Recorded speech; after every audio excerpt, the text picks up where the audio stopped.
Hello and welcome to the Imperfect Mum. I am Natasha, therapist and coach who gives mums the opportunity to believe in themselves and to raise children who believe in themselves too. So today I'm going to be talking about a very polarizing topic, gentle parenting. Now I'm someone who would always say I hate gentle parenting, and I don't actually hate gentle parenting. I just hate the word gentle parenting because I think it comes from a place of judgment and a place of shame. And here at the Imperfect Mum, we're not about shame. Like, if we're not shaming our kids, we definitely don't want to be shaming mums. Because it all starts with us. They role model what they see. But while doing research for this topic, I would have always said I'm a gentler parent. I don't know if I'm a gentle parent, but I'm definitely a parent who's trying to do things different, a parent who's trying to break cycles. And most importantly, I'm a therapist. So I have this amazing insight into what causes people to struggle with their mental health. I've also had a lot of therapy, so I know what from my childhood has affected my mental health. And so I definitely parent in an intentional way that I want to give my children the space to understand their feelings, to know who they are. And I'm sure if you're here, you're exactly the same. But the problem with gentle parenting, I think it can just make us feel like we're failing. And what I will want to say about this topic is that when I started to research it, actually I realised I'm doing a lot of things wrong. And that doesn't make me a terrible mum. It just means that I'm learning, and this is a process, and it's hard. And in any job, you're going to be doing things that you could be doing better. Maybe wrong's not the right word. There are ways I could be doing things better, and there are ways that I'm making my life harder.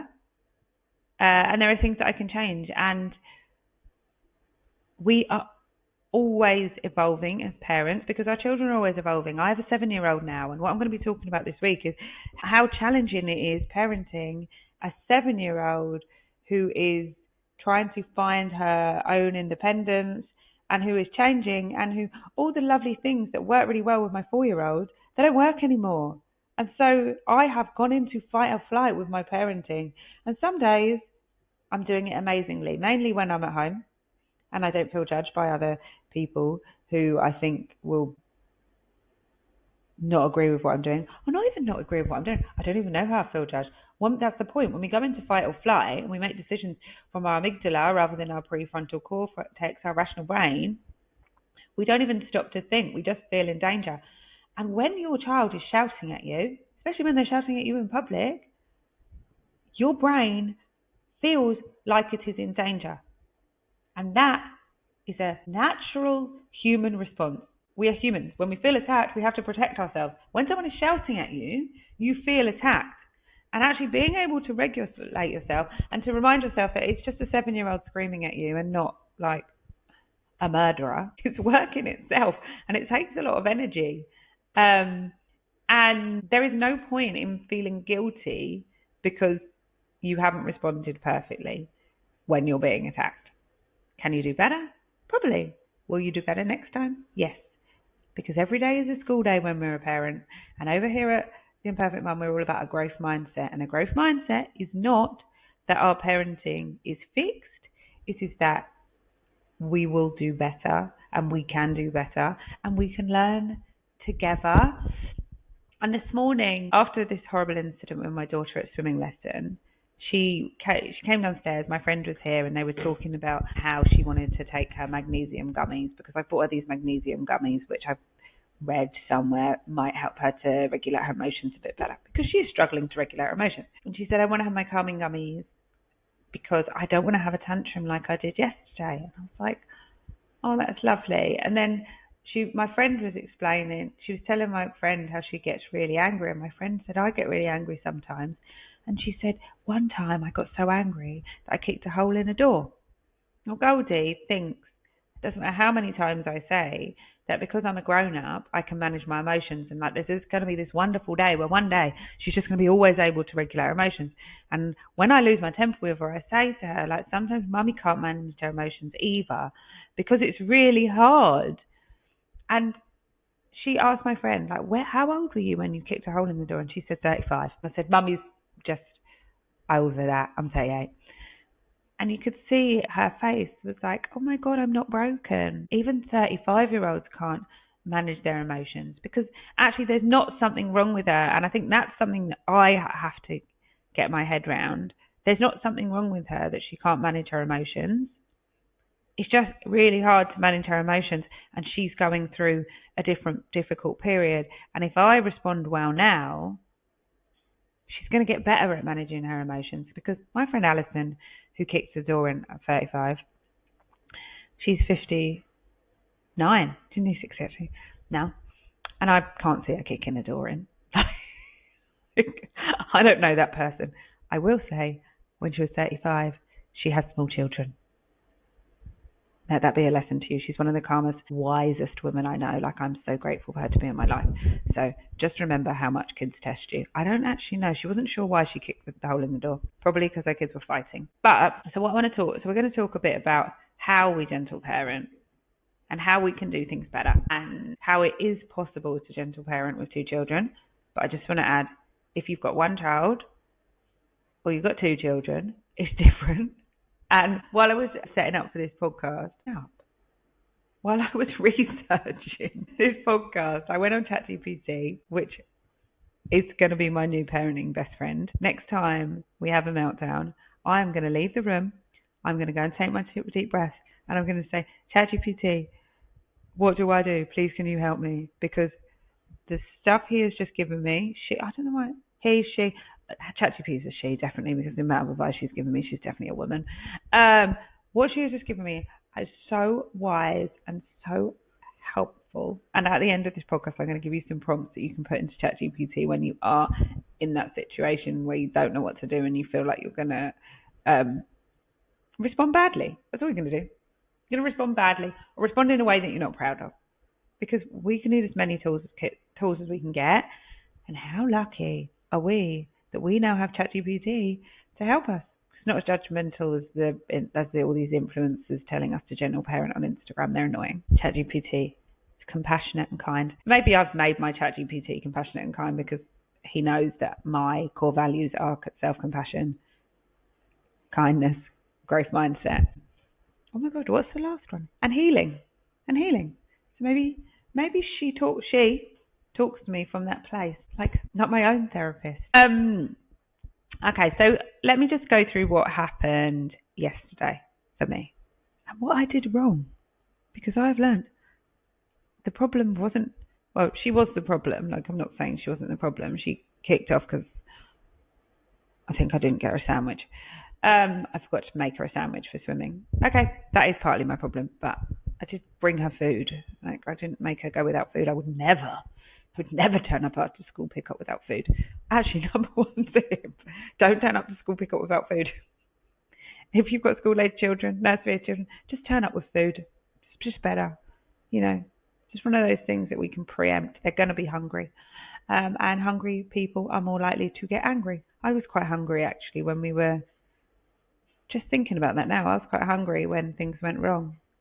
I was. So we went to swimming lessons yesterday.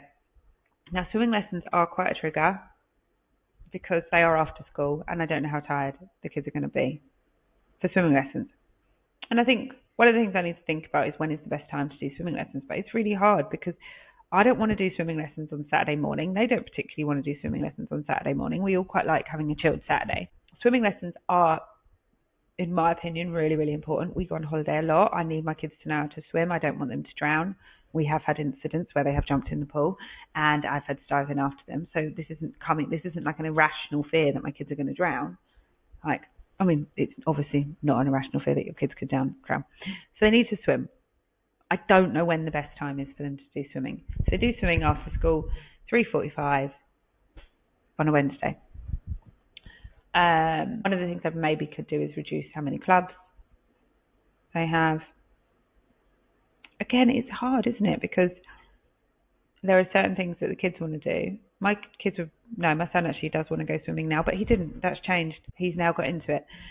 My daughter, to be fair, at the end of it, I said, if this continues, we are going to have to stop you going swimming. And she was really sad about that.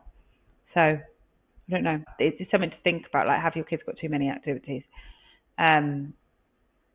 Are you doing too much? Are we the reason that they are so tired? Because meltdowns are a lot more likely to happen when everyone is tired. So anyway, we went to swimming. I've decided that it's better, like from past bad swimming days, better to go straight from school and bring their swim stuff. So I brought the swim stuff. She got changed in the car, and then she was fine. Everything was fine. I thought it was going so well. I'd remembered the brioche. We quickly ran into Next. I needed to grab a parcel. We had a bit of time. We drove to swimming. She, for some reason, thought we were going home first. I said, no, we're not going home. We don't have time. You already changed. We've got everything. We don't need to go home. I want a sandwich. And then it just all went mad. She went mad. She took off her seatbelt. Then my son took off his seatbelt. I'm like on the dual carriageway. I'm like, put your seatbelt back on. It's dangerous. Like, what? Like, literally, it's dangerous. I'm trying to stay calm. I'm like, we're nearly there. What do I do about them taking off the seatbelt? And she started telling me she hates me. And she just like went from like 0 to 60. And I still can't really work out what that was about. Anyway, so she says she's not going swimming. And I think this is where I went wrong. This is definitely where I went wrong. So both of them were like, we're not going swimming. We don't want to go swimming. I knew my son was tired. But I said, go swimming, and then we get home, we can have some chill time and watch the iPad. My son, was like, oh, okay, happy with that, because he's 4. He's easier to convince, manipulate, I don't know. Anyway, he was happy with that. Okay, I want to do that. I want to go home, play on my iPad after I've had swimming lessons. She said, I don't care about my iPad. I don't want my iPad. It's an absolute lie. She does care about her iPad. This is where she definitely cares about her iPad. I don't want it. I hate you. I don't want my iPad. Throw it away. Fine, I will do. And then I didn't know where to go from there because I'd given them, I felt like I'd played all my cards. I had nothing left. Now, what I realised now was, what I needed to say was, we're going swimming. If you don't want to go in, then you can just come and sit next to me and watch your brother swim. Full stop. Full stop. I could have tried with a younger child, it's much easier. And I will say, with my son, if I wanted to do something, I can make it fun. Before we went swimming, we went to Next to get a parcel. He didn't want to get out of the car. I just said, oh my God, look, there's the most amazing sofa I've ever seen in there. Got out of the car. What? Where's the amazing sofa? Believe me. When we got in, I literally had to just point out like the most random sofa. I was like, oh, look, there's a pink one. He was into it. That worked. With a 7-year-old, that doesn't work anymore. So the tools that I have learned to make things fun, to do distraction, they don't work with her. She cannot be distracted from her anger. Not always. Sometimes she can, but not always. And yesterday, when she went from 0 to 60, she couldn't be distracted. That wasn't the right tact. Now, what I did was, I thought I was calm because I didn't shout, but I wasn't calm. I was angry. I was like, my brain stopped working rationally, and I went from, I have done everything for this child. Why is she so selfish? Why is she so spoiled? Why isn't she grateful that she gets to go swimming? Why is everything a problem? These were the thoughts that were going through my head, really unhelpful thoughts. And so she said she's not going swimming. I said, yes, you are. And actually, there's no point in battling with her, because what happened was, all I did was dig her heels in. She dug her heels in. And then what didn't help was, she knew her brother was going to get to go home and go on his iPad because he'd been swimming, which meant she wasn't allowed to go on her iPad because she hadn't been swimming. And in her mind, she was spiraling into so angry, how do I fix this? How do I fix this? How do I fix this? And I'm saying, fix this by going swimming. But she needed to be in control. I'm still telling her what to do. And I know that. She says to me, Mummy, I hate being told what to do. The thing that makes me angry is when people tell me what to do. But I didn't know how to respond in any other way than to tell her what to do. Now, when I went on to the wonderful ChatGPT, what it said was, rather than fighting it, what I could have done instead was I was fighting for control instead of guiding her. I was arguing instead of leading her, and I was punishing instead of helping her. And actually, if I wanted to help her to self-regulate, what I needed to do, I would have taken a breath, given her some space, and worked through it calmly. But I was really worried because there was a mum I knew there. She was like, "What's going on?" And I was like, "Oh, she's been a nightmare."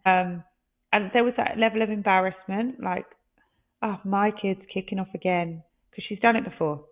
I was really worried. It's like, my kid's kicking off again. No one else's kid does that. Is that true? Probably not. But they were the all or nothing thoughts that were coming into my mind. So I stopped responding to her, and I was reacting how I wanted people to see me react. In my head, I was just thinking about being judged, and they think I can't control her. They think I'm weak, and that pressured me to snap. And I definitely did snap at her. I didn't shout, but I definitely snapped. And she felt my energy, and she is so aware of energy. And I really am her safe person. I know I am. Like, when she's having a meltdown at home, all she wants to do is cuddle me. Like, she'll be angry, but she's like, "Mummy, cuddle, cuddle, cuddle," and she just wants to be touched, and she does. And I just want to remind you that parenting in public does feel so much harder because we are being watched. Like, that's a fact. Other parents are watching what we're doing, but their opinion doesn't matter. Like, does it matter if the lady at swimming, who I don't even know her name, thinks I'm a good or bad mum? No, it doesn't. Like, does it matter if a mum at school thinks I'm a good or bad mum? No, because I am a good mum. It doesn't matter what anyone else thinks. And actually, it matters what my child needs and what I need and what's best for both of us. And it doesn't mean we're bad parents if we get it wrong. It just means we're human because they're getting it wrong. They're not getting it perfectly right all the time. Like, I'm acting like, oh, they're going to think I'm failing. Like, they're like some sort of like super mum. Like, no one is a super mum. We're all messing up. Like, one of the things I really find hard, I don't know if you know about, if you have this, but if you've got a friend who is really strict and who like parents by just shouting and then their kids listen because they shout, them watching me and seeing how difficult my child is, that is something that really, really triggers me. We'll all have different triggers. I wonder what yours are. Share them. There is a Facebook group called The Imperfect Mum where we could discuss everything we're talking about today, whether you agree, whether you don't agree, whether you've got any tips for me to manage a 7-year-old. If you've got a 15-year-old and you're looking back and you had some things that work, please share them with me. Let's help each other to make this journey easier because it's so hard and we are learning and we don't know what we're doing and we're all just doing our best and we're all going to mess up. And if we have other women who want to support us and who are trying to do the same thing, which is just break cycles and parent healthy kids, that's so magical, without judgment, without need for perfection, just to live happy lives. I think that's all it is, really. And something that ChatGPT said was, we're not raising kids who listen to us in the moment. We're raising future adults who know how to make good decisions even when no one is watching.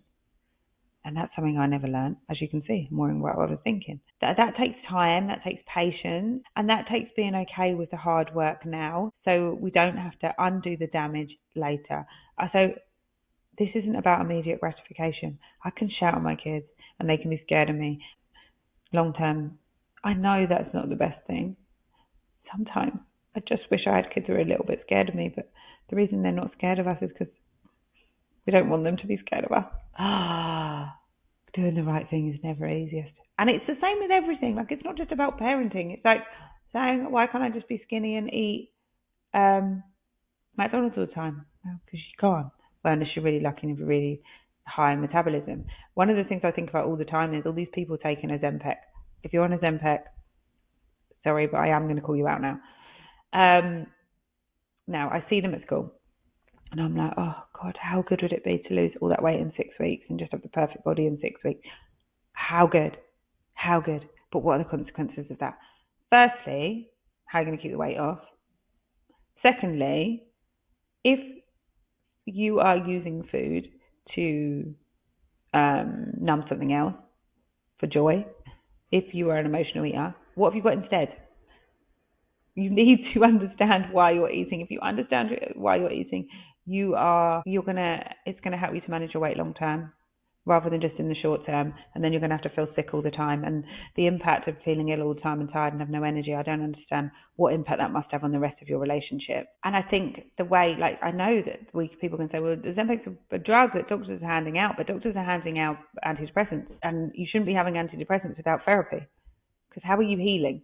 You're just suppressing emotions. It's the same. How are you healing? You're just suppressing hunger. You need to heal while you eat. Anyway, sorry, we're not talking about Ozempic. Back to parenting. So, what tips did ChatGPT give me? Main takeaway that I got was that what I did was I said to her, okay, well, you're not having your iPad when you get home. Now, what that did was that literally added petrol to a fire. I had a very angry child, and what I did was made her angrier, because I took away something that I knew would hurt her feelings. So how's that going to make her calm down? I wanted her to make her more compliant, but that's never a good idea to say to someone who's already in the red, do something that makes you more in the red. And do you know what's funny? My son said to me, don't take her iPad because that will make her angrier. He knew. And I knew that. But I felt like I had to have a boundary, and if I didn't take that away, then I wasn't doing anything. And I was in public, and I didn't want anyone to think I wasn't doing anything. Like I was just allowing the behaviour. What I needed to do when you have a situation like this is you need to give a consequence. In gentle parenting, they don't like the word consequence, but it is sort of a consequence. I don't know what the other word is. There is a better word for it. Like the punishment fits the crime, and something in the moment. So actually, the consequence was she had to sit next to me, watch all the kids have fun, and it was a fun class because it was the end of term. So they were all my son was doing this thing called walk the plank, and he had the best swimming lesson. He literally said to me this morning, have I got swimming tonight? Never asked me that because he had so much fun yesterday. So the punishment was she had to sit there and watch the other children swim, and she didn't. And actually, if I'd been able to sit there and say, okay, we're going to just watch the other children swim, like, if you want to, it might be a good idea to try and calm down. Give me a cuddle. Just do what you need to do to help you feel calmer. And then if you choose when you feel ready, you can go in. And if you don't, then that's fine. That's not what I did. I said, get in the pool. You need to get in the pool. You need to go swimming. Which is obviously opposite of what she needed, because what she wanted was control. Giving her options. And what it said was that with younger children, you can give sillier options, like, oh my god, do you want to get in like a shark or a mermaid? Do you want to jump in, or do you want to go in the steps in? They won't work with a 7-year-old, but they would have worked with my 4-year-old. They would have worked with younger kids. And that's what I mean by I'm learning to adapt my parenting, because 6 months ago that would have worked. And now the things that used to work don't work anymore.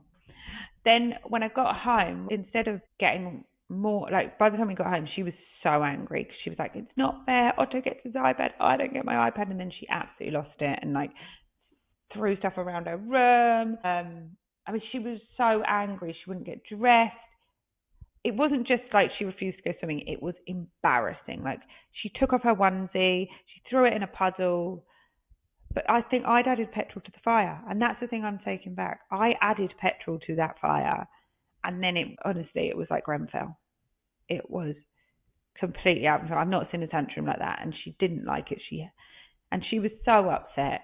And then I was feeling guilty because I didn't know what I could have done better, and I didn't know what I'd done. I just didn't know. I genuinely was like, what the hell? What do you do in this situation? And actually, when she calmed down, we did have a chat, and I said to her, like, next time we go swimming, if you don't go in, then what we'll just have to do is Otto will just go swimming. I'll take you out swimming lessons. Otto will go swimming, and Hallie, her best friend, goes as well, but she wasn't there yesterday, which probably didn't help. Hallie will go swimming, and you'll just sit next to Mummy and watch. And so, like, next time will be your last chance. And you could see she wants to go. She was upset about that. Like, when she thought about that and thought that she's like, well, I just have to sit and watch. I said, yeah, you just have to sit and watch. Well, they swim. And that's up to you. That's the consequence. rather than what I said was no iPad for 4 days, which is actually a punishment on me. And one of the things that was really interesting when I was reading it was I always use an iPad as a punishment, and I need to stop because it's not related to the crime. It's just trying to hurt her, and it's not going to help her to learn to manage her emotions better. Actually, when she gets home from school today, because I've said she's not having her iPad for 4 days, I was really angry. But it was bad. And I get where I was coming from because she was just she threw. Do you know what else she did? She threw her clothes in the toilet. At home, threw her clothes in the toilet. Her rage is bad, and I don't know if there's something else there. Who knows? But what I do know is I need to be changing my parenting first before I'm looking for outside ideas of what the problem is. And that's, I think, sometimes we want someone to fix it, whereas when it comes to a growth mindset, you're thinking, what can I do? What do I need to change? I'm the adult. I have autonomy. I am intelligent. And I can do hard things, and you can do hard things, and there are things I can change. So when she gets home from school, I'm going to actually have a conversation with her about how she hasn't actually lost her iPad for 4 days, that it does stick, that if this happens again, she won't be going swimming again. But I lost my temper, and I shouldn't have said that to her because I am part of the reason why she got so angry, and I do get that. And it's my job as her mum to help her manage her emotions, and I shouldn't be doing things that I know are going to make her angrier. And this is going to be a challenge for me because now I've got to think, how am I going to do things differently? So afterwards, I asked ChatGPT, okay, so if I'm a gentle parent and I'm doing this with my daughter, because the thing with my daughter is it's all about control. Everything we have to do is all about control. But with my son, he breaks things. And I think that's more of a boy thing. He like that the other day, he come in for no reason, just ripped up his sister's poster. I'm like, why? Why did you rip up her poster? Like, literally, me and my husband just stood there and were like, what? Why have you done that? And little boys do that. Like, yesterday, just like, broke, I can't remember, I was in the front room and he just broke something for no reason. Well, there was a reason. There must have been a reason. Did I ask him the reason? No. I said, okay, what do I do in this situation? Because what I've been doing is when he just breaks something, because I want her to see that he has a consequence because she's upset. And when she's upset, then she's going to have a meltdown. Like it's a whole thing. Like it's a delicate dance when you're parents. And that was one of the things with swimming yesterday. I wanted Otto to go swimming. I didn't want him to think he was going to get away with it and he could get out of it. And I was like dancing around, okay, well, I still want him to have a reward for being good, not for listening to me. And actually thinking about that, that's a really, really difficult part because part of it was he was getting his iPad after he came out swimming. And actually, I think maybe I shouldn't have used his iPad as his reward. I could have just gone, and I will in the future, more with, this is going to be so fun. You've got fun class. How are you going to jump in? Or are you going to, and actually don't, like the iPad, I've just got to stop using it as a way to parent. One of the things that they said that was really useful was the iPad can actually be used as a way to parent positively. And there were like mindfulness apps that I can get, which she could go on. Like I could get her, if she's in a real rage and we're at home, say, do you want to do some drawing on the iPad? Or do you want to go on a mindfulness app on the iPad? Because that can help her to regulate her emotions. And that's what I'm going to be using it more for. She won't be going on YouTube or anything, or Roblox. But if she wants to do some drawing, she's got a pen and she's very creative, like singing, dancing, drawing, things like that are really good for regulating her emotions. And I said to her afterwards, she was singing, and I said, this is what we need to do when you're feeling angry, do some singing, do some dancing. And she's like, I didn't want to sing when I was angry. And it's like, she thinks she wants to get more angry. But I mean, you've got to catch them. There isn't like a perfect method with parenting. If it was like, okay, well, this is going to work every time, it's not. Like, we have to be flexible and adaptable and accept that it's going to be messy, and we are learning every single day. But yeah, with going back to my son breaking things, like he ripped up the picture and I put him in timeout. Now, my son doesn't mind going in timeout. I think they go in timeout at school and he just sits there nicely, and then I feel guilty, and then I'll go and sit with him and we'll have a chat about what he did wrong. And I don't feel guilty in any way about doing that, but I don't think it's helping him learn.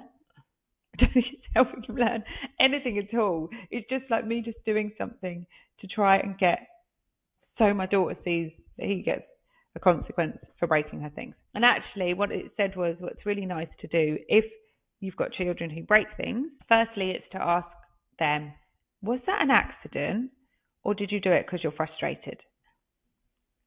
I never asked that. But that's where I'm going to start. Was it an accident or did you do it because he's frustrated? I don't necessarily know that he's old enough to even know how to answer that question, but I think just getting him to start thinking about it and is a really great place to start, because I want him to or did you do it? Frustrated, I think it's too hard. Did you do it because you're angry? Or because you're like, what happened? So talking about that's a really great way to get him to start talking about his feelings. And then, rather than a punishment, giving him tools to help to make up for what he did. Because he'll just say sorry. He doesn't even. My daughter really struggles to say sorry because I think she gets the point of saying sorry. Whereas my son just says sorry. Doesn't even care. Just sorry, sorry, sorry. There's no thought behind it. I know he doesn't care. She doesn't care if he says sorry because she knows he doesn't care. But it's like, what can we do to make up for what you did is one. So how can you do something kind? And I loved the idea. It said, go and tidy our bedroom with me, obviously. Like, he can help me with some cleaning. He really likes helping me with cleaning. He can help me make dinner. He's got to do something kind. No, it's got to be kind for her. So write her a card to say sorry. I loved that one. But that obviously takes time. You can't do that. Like, we're late for school and he breaks something. I cannot get him to do that. But I actually might say, after school, you're going to have to go do your card to say sorry, and we're going to write one. We could do that. Or I could ask his teacher to do one with him. Yes. Oh my God, Mrs. I would so do that. I'm so lucky. He's such a good teacher. Or go and pick her some flowers to say sorry. How cute that I get to teach my little boy to do things like that. I'm just thinking, now as I'm like brainstorming this, I'm like, that's lovely. Like, he's going to be the best husband ever. And if he's broke something, he has to help tidy it up, like, or help stick it together. There are things, the punishment has to fit the crime. This is where we're going back to it, like, not just some random thing, because I think that's just easy, isn't it? It's so much easier for me to say, you've lost your iPad. It's just easy. I mean, it does put petrol on the fire, but it's easy. So, takeaways from this, because this is getting longer than I wanted it to be. Okay, so final thoughts. The biggest thing that I've realised that through all of this, parenting never stops changing. Like, every stage brings something new. And just when you think we figured it out, they grow and we have to learn something different. What works at 4 isn't going to work at 7. What works at 2 isn't going to work at 4. And what works at 7 probably won't work at 10. But the good news is we get to keep learning and we get to keep growing alongside them, and actually really explaining to them that, like, I'm learning. I don't know either. I don't know how to do this. Like, that's okay, but I'm going to figure it out. We get to learn. Every day is a school day. I love, like, what have you learned today? That's one of my favourite things to say to the kids. So if you take anything from this episode, let it be, you're not supposed to have it all figured out. Every challenge is an opportunity to do things differently, and you don't have to be perfect to be an amazing mum. And I just wanted to share some of the ChatGPT prompts that I use. So if you don't have ChatGPT, get it, download it on your phone, and have it there to help you, because we need as much help as we can get. And okay, so prompt it's giving me is, I feel like I'm failing as a mum today. Can you give me a reminder of what actually matters and help me see the bigger picture? I love that, but that's not the one I was using. So what I put in was, my 7-year-old is having a meltdown at swimming, and I don't know what to do hold on. Let me go on and get it.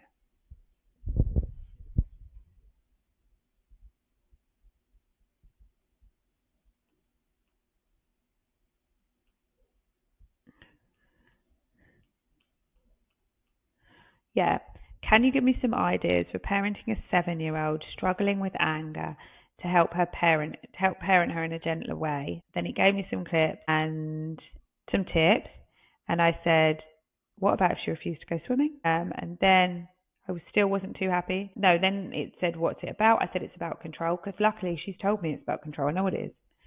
But we won't always know what it is. So you won't, but ask.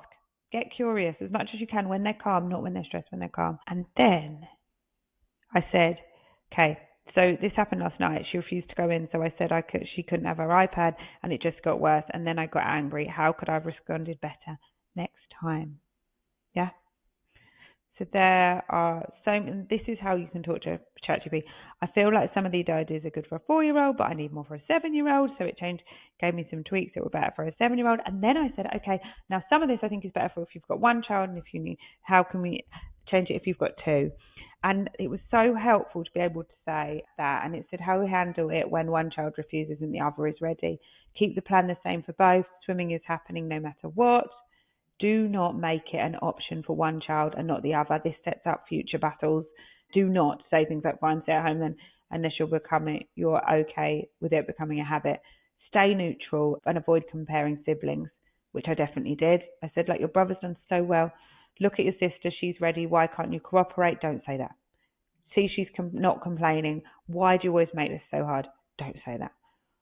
Why this backfires? It makes the resistant child dig in harder. It creates sibling rivalry and makes one feel like the good one and the other the difficult one. And I definitely know that can happen. Instead, keep focusing on the one refusing. I see you're having a tough time with this today. I get it. You don't have to like it, but we're still going. Like, there's boundaries, but there's still compassion. And give her limited choices that work for both kids. Do you want to sit on the side for a while or get straight in? Do you want to bring a book or a snack for after? Couldn't do that because I did have a snack. Would you rather race your sibling to the car or walk together?